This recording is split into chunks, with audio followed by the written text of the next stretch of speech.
Hello everyone and welcome to our channel Homeopathy World. I am Dr. Samina. In today's lecture we are going to discuss the Medical Termination of Pregnancy Act 1971. Now this particular act is Act number 34 of 1971. This act provides termination of certain pregnancies by registered medical practitioners only and for matters connected therewith or incidental thereto. So let us discuss the short title, extent and commencement of this act. The title of this act is Medical Termination of Pregnancy Act 1971. It extends to whole India except for the state of Jammu and Kashmir. The commencement shall come into force on the date as central government notifies the official gazette. And the date of commencement is 1st April 1972. Now some important definitions in this particular act are guardian. Guardian means a person who cares for another person who is a minor or a lunatic. Now in this particular act, when we are speaking about lunatic, it means assigned in section 3 of Indian Lunacy Act 1912. The meaning of lunatic is an idiot or a person with unsound mind. As you all know, we have finished the Indian Lunacy Act already. So if you haven't seen that act yet, you can go through the video in which there is the discussion of Indian Lunacy Act. Now the next definition is minor. A minor is a person who under the provisions of Indian Majority Act 1875 is deemed not to have attained majority. And a registered medical practitioner means a medical practitioner who possesses any recognized medical qualification as defined in clause H of section 2 of Indian Medical Council Act 1956 and whose name is registered in State Medical Council and has experience or training in obstetrics and gynecology. So when are the pregnancies terminated by the registered medical practitioners? Now, the first case in which the pregnancy can be terminated is notwithstanding any mention in IPC 45, a registered medical practitioner shall not be guilty of any offence under this code or under any other law for the time being in force if any pregnancy terminated by him or her is in accordance with the provisions of this act. The second clause is subject to the provisions of subsection 4, a pregnancy may be terminated by the registered medical practitioner when, first point, where length of the pregnancy does not exceed 12 weeks. So if any pregnancy is before 12 weeks, so it's 9 weeks, 10 weeks or 11 weeks, they can terminate the pregnancy. Or where the length of pregnancy exceeds 12 weeks but does not exceed 20 weeks.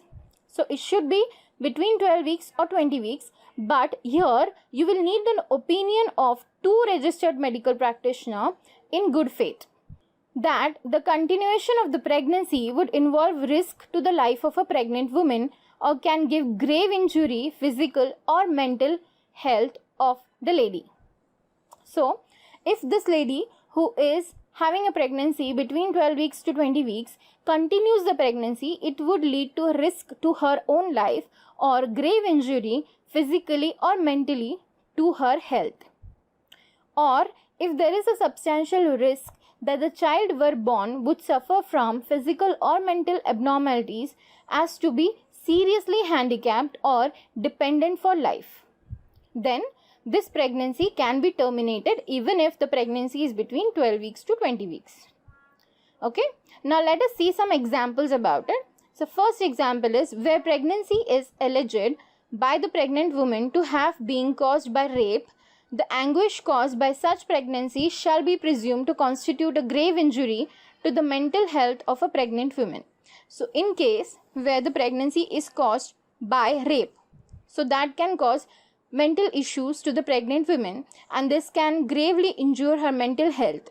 So this can be a cause for termination of the pregnancy. The second example is when any pregnancy occurs due to failure of any device or method used by a married woman or her husband as a method of contraception fails and an unwanted pregnancy is presumed to constitute grave injury to the mental health of the woman. So an unwanted pregnancy can cause grave shock to the mental health of the pregnant women. So this also can be a cause of termination of the pregnancy. Now the third example is in determining whether the continuance of the pregnancy involves such a risk of injury to health to the woman's actual environment is taken into consideration. So suppose she already has 5 kids and she is pregnant for the 6th time. Now this is in taking into consideration her environment or her actual living status, and then the termination of pregnancy can take place by determining the woman's actual environment and taking it into consideration.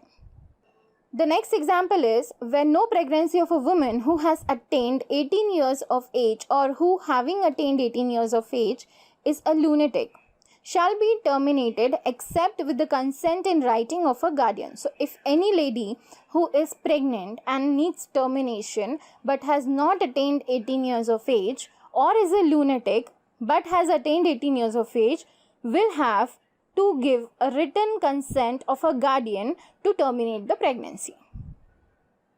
And save as otherwise provided in C1A, no pregnancy shall be terminated except for the consent of a pregnant woman. Other than the two above cases, where the lady who is pregnant is below 18 years of age or she is a lunatic, other than these two cases, the consent of the pregnant woman to terminate the pregnancy is the primary important thing that is to be provided. Okay.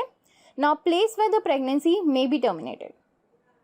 No termination of pregnancy shall be made in accordance with this act at any place other than hospital established or maintained by the government or a place for time being approved for the purpose of this act by government.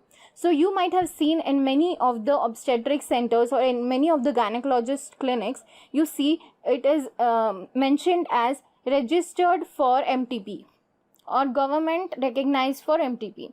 So that means this particular hospital is approved by the government to take into consideration this act and to do the MTPs. Okay. Now, in which case is section 3 and 4 not applied? The provisions of section 4 and so much of the provisions of subsection 2 of section 3 regarding the length of the pregnancy and opinion of not less than 2 RMPs shall not apply to termination of pregnancy by a registered medical practitioner in case where he is of opinion formed in good faith that termination of such pregnancy is immediately necessary to save the life of a pregnant woman.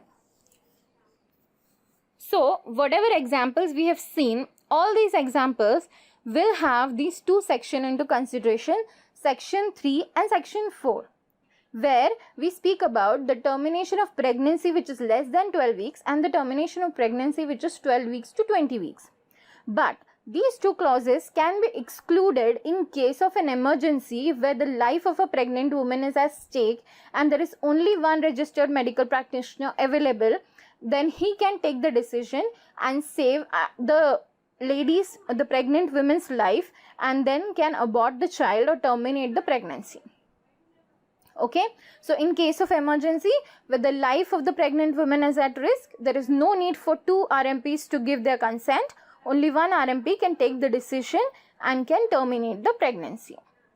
Notwithstanding anything contained in IPC 45 of 1860, the termination of pregnancy by a person who is not an RMP shall be an offence punishable under the code, and code shall be to an extent stand modified.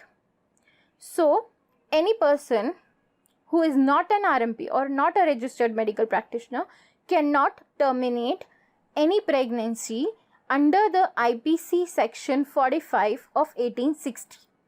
And if somebody does that, he is punishable by offense. Okay. So what are the regulations in this particular MTP Act? As mentioned in section 3, the state government may require opinion of a registered medical practitioner or practitioner concerned in the field and preservation or disposal of such certificates, and the RMP conducting the termination of the pregnancy to give intimation of such a termination and other informations that are related to it, and prohibit disclosure except the required by Regulations Act. Okay, so he should not disclose this termination to anybody except for the regulations of the act. Now, what is the punishment of MTP? So suppose, now when I'm talking about punishment, this is a punishment to the medical practitioner who is not considering whether it's below 12 weeks or whether it's 12 weeks to 20 weeks, whether two registered medical practitioners are having consent. All these things should be taken into consideration, and punishment of doing this MTP without taking all these sections into consideration is a fine of 1000 rupees. And protection: no suit or legal proceeding shall lie against any RMP for any damage caused likely to be caused by anything which is done in good faith or intended to be done in this act. So, if a medical practitioner is doing MTP of any pregnant woman who is below 12 weeks pregnant or between 12 weeks to 20 weeks pregnant, and there is a damage to life, okay, of the child, obviously because it's termination of the pregnancy, or to the damage to life of the pregnant women, then this was done in good faith and it was intended to be done in good faith. So there can be no suit or legal proceedings that can lie on any or on against any registered medical practitioner for that matter. But he should have all his papers correctly ordered and he should have all his documents correctly checked before doing the MTP. And if those documents are not correct, then a fine of 1000 rupees will be charged to the registered medical practitioner. I hope this act was clear, and make sure that you complete all your notes and submit it to me. And today we have finished all our 15 acts that are for the syllabus of FMT section of second year. So make sure that you check all your notes. And if you like this video, please share it to your friends and colleagues. And thank you for watching this video.